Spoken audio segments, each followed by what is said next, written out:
দাদু এত কষ্ট করে সারাদিন রোজা রাখলাম, এখনই পানি দিয়ে ইফতার করা লাগবে। দাদু আমার তো পেটের ভিতর চুচু করে ডাকছে। দাদু রে, আমার শরীরটা ভালো না, আমি কাজ কাম করতে পারছি না, ইফতারি কেনার মতো কোনো টাকা নেই, এই পানি দিয়েই ইফতারি করতে হবে। বন্ধুরা, আজকে আমাদের বাড়িতে 10 রকমের খাবার দিয়ে ইফতার হচ্ছে।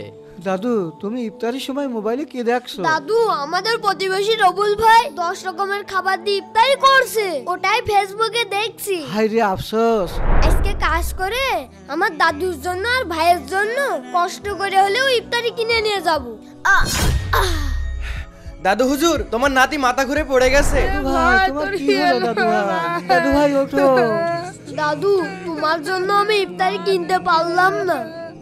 কি হলো চাচা, আমাকে ডেকেছেন কেন? বাবা, আমার নাতি ছেলেটা বেহুশ হয়ে গেছে, একটু ভিডিও করে নেটে দিয়ে দাও। কি বলছেন চাচা, আমি ভিডিও করব কেন? মেলা ভিউ হবে না, মেলা টাকা পাবান। এসব কি বলেন আপনি? বাবা, তোমরা 10 রকমের খাবার দিয়ে ইফতারি করছো আর নেটে দেখছো, এটা আমরা দেখছি, কিন্তু আমরা যে তোমার প্রতিবেশী শুধু পানি দিয়ে ইফতার করছি, এটা তুমি দেখছো না। চাচা, একজন প্রতিবেশী হিসাবে আমি সত্যিই লজ্জিত, আমাকে আপনারা মাফ করে দিয়েন। বন্ধুরা, ভিডিওটি তোমাদের মন ছুঁয়ে গেলে একটা লাইক করে যাও।